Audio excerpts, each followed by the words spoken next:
Bang Yani terkait dengan 3 pertanyaan dari kawan-kawan sekalian. Untuk kesempatan kedua, saya persilahkan kepada Bang TB Mas Jafar untuk kemudian menjawab pertanyaan dari kawan-kawan sekalian. Dengan hormat kami persilahkan.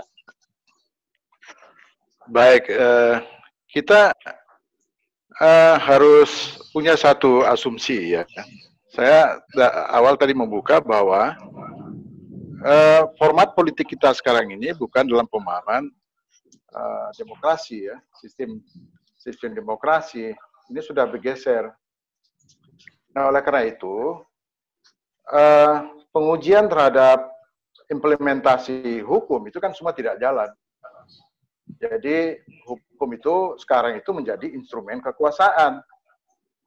Nah, oleh karena itu logika-logika hukum itu tidak teruji ya, antara satu produk undang-undang, antara satu produk peraturan regulasi ya, dengan regulasi lain.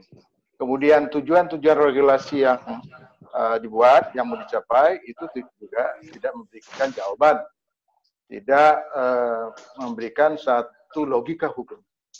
Jadi sebenarnya ini lebih pada logika kekuasaan. Nah, juga yang ingin saya katakan bahwa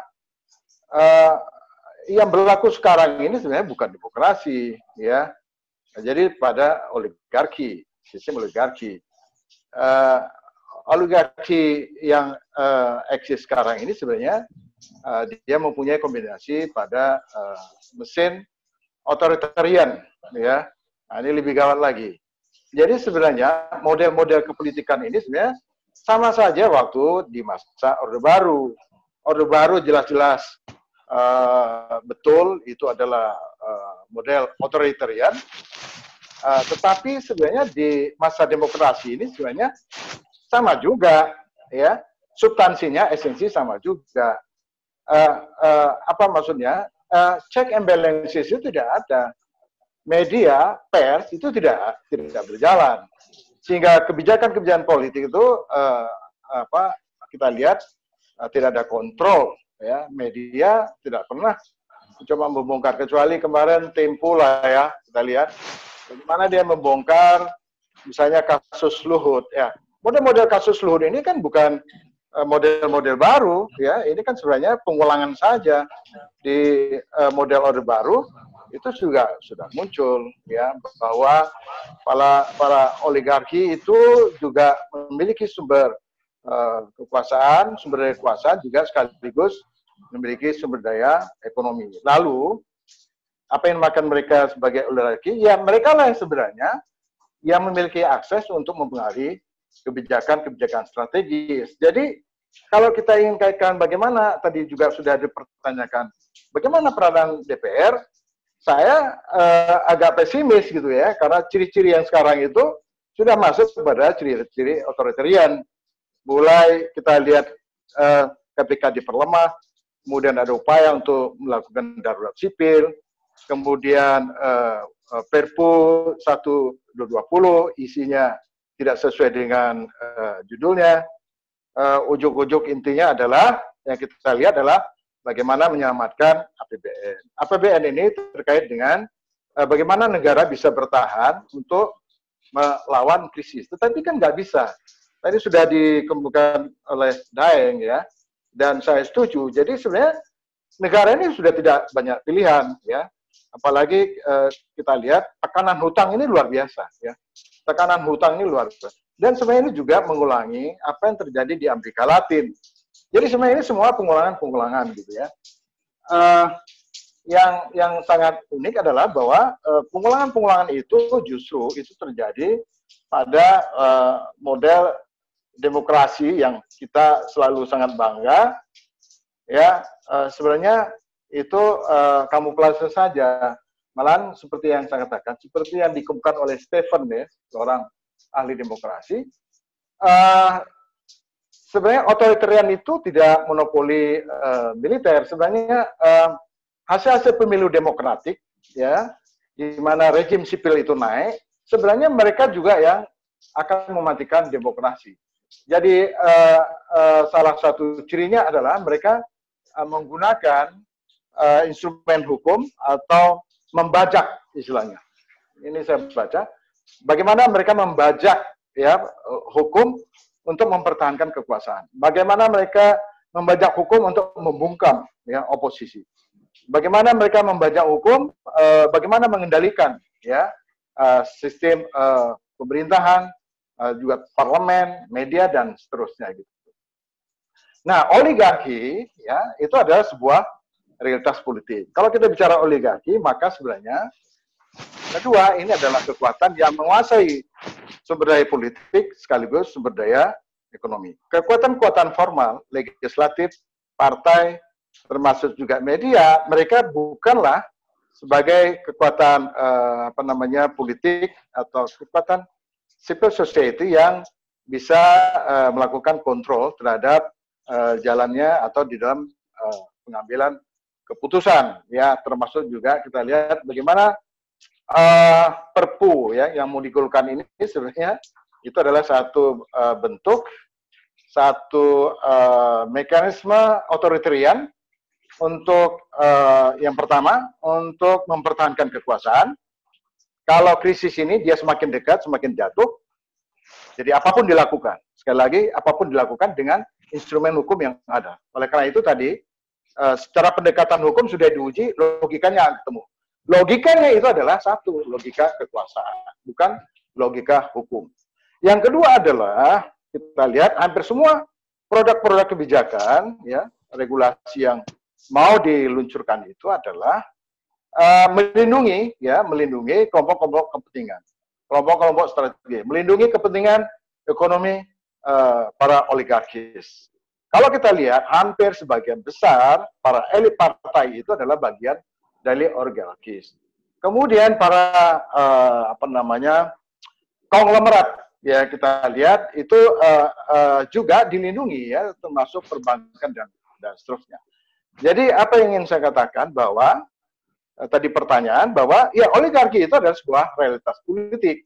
Jadi jangan lagi kita memahami bahwa oh ya ini satu demokrasi, ada pemilu, enggak ada hubungannya gitu. Sekarang sistem politik kita sekarang ini adalah menunjukkan pada ciri-ciri oligarki di bawah mesin otoritarian. Nah, oleh karena itu kita tidak bisa memahami di mana sebenarnya presiden sebagai kepala pemerintahan sekaligus juga kepala negara itu tidak bisa mengambil keputusan di mana keputusan bisa diambil itu satu dengan yang lainnya itu kelihatan ada satu sinergi, ada satu logika, itu tidak terlihat. Karena apa? Karena presiden yang jadi sebenarnya karena kita menggunakan sistem presidensial itu tidak ada, dia nggak bisa mengendalikan para oligarki itu.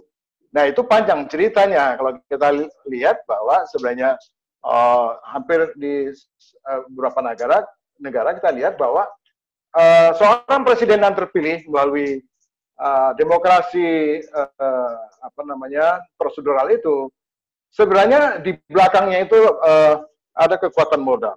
Jadi para kekuatan modal ini sebenarnya sponsor gitu. Jadi sebenarnya real power presiden itu boleh dibilang tidak ada. Oleh karena itu kita banyak lihat misalnya mengapa presiden begitu lambat. Nah, itu sebenarnya itu sebagai satu implikasi saja ya bahwa setiap langkah, setiap kebijakan itu yang mau diambil itu dia tersandra. Contoh soal misalkan soal COVID-19 itu ada terkaitan dengan Cina ya. Karena COVID ini adalah sumber dari Cina, kemudian ini ada investasi ya, ada hutang, ditenggarai bahwa COVID itu virus dari Cina, lalu kebijakan-kebijakan diambil itu selalu mempertimbangkan kepentingan Cina. Gitu kita lihat arus TKA tenaga kerja asing dari Cina terus dibuka, ya kan? Itu karena ada kepentingan-kepentingan model Cina yang harus diamankan. Dan kepentingan model Cina ini juga ada kaki tangannya, ya para pemburu rente ya tadi Bung Munawarman sudah menjelaskan. Nah di kaki-kaki para investor ini semua para pemain, para pemburu rete. Jadi kepolitikan kita itu ya seperti itu ya. Jadi kita sangat susah memahami mengapa kontrol atau peran DPR itu tidak cukup optimal seperti yang kita harapkan. Juga sebenarnya ketika hutang kepada Cina itu sebenarnya kontrol dari parlemen sebenarnya sudah harus apa namanya sudah terjadi. Dia harus mempertanyakan gitu loh. Nah, termasuk juga kita lihat parlemen apa namanya lumpuh ya, yang lumpuh. Misalnya kenapa sebenarnya dana pemindahan ibu kota negara itu tidak digunakan? Artinya seakan-akan ada sekelompok orang yang mempunyai kepentingan pemindahan ibu kota negara ini yang kemudian itu tidak bisa ditembus oleh kebijakan negara yang lebih memprioritaskan kepentingan rakyat ketimbang kepentingan pemindahan ibu kota negara. Pemindahan ibu kota negara itu tidak ada urgennya. Ini yang dihadapi adalah keselamatan manusia. Mengapa? Karena pemindahan ibu kota negara itu bukan hanya secara fisik. Pemindahan ibu kota negara itu juga kita lihat itu ada sebuah proyek ya, proyek investasi yang luar biasa. Dan itu juga di sana itu adalah kepentingan para oligarki. Nah, sehingga kepentingan oligarki itu bisa mengalahkan kepentingan rakyat, termasuk bagaimana menyelamatkan rakyat dari bahaya COVID-19. Jadi, kalau kita lihat hampir semua kebijakan-kebijakan yang berorientasi kepada kepentingan publik, kepentingan rakyat itu selalu dikalahkan. Nah, lalu yang selalu dimenangkan itu adalah kepentingan para oligarki, kepentingan para investor, apalagi, dan seterusnya. Kemudian apalagi lebih apa namanya solusi itu solusi krisis keuangan, krisis pendapatan negara, lalu ujung-ujungnya jalan keluarnya adalah hutang. Kan begitu terus itu. Nah, kalau kita lihat sebenarnya rejim sekarang sebenarnya tidak berbeda dengan rejim-rejim yang sebelumnya, ya terutama rejim Orde Baru. Dan satu hal bahwa otoritarian atau otoritarian di dalam baju demokrasi, ya pada dominasi oligarki, sebenarnya juga akan mengalami krisis yang sama. Bahwa kebijakan-kebijakan pemerintah itu sebenarnya tidak memperkuat basis fundamental ekonomi yang kuat, itu yang pertama. Ekonomi kita rapuh. Kalau infrastruktur itu sebenarnya ada yang mengatakan 30% itu bocor, ya, itu lari ke para buruh rente. Kemudian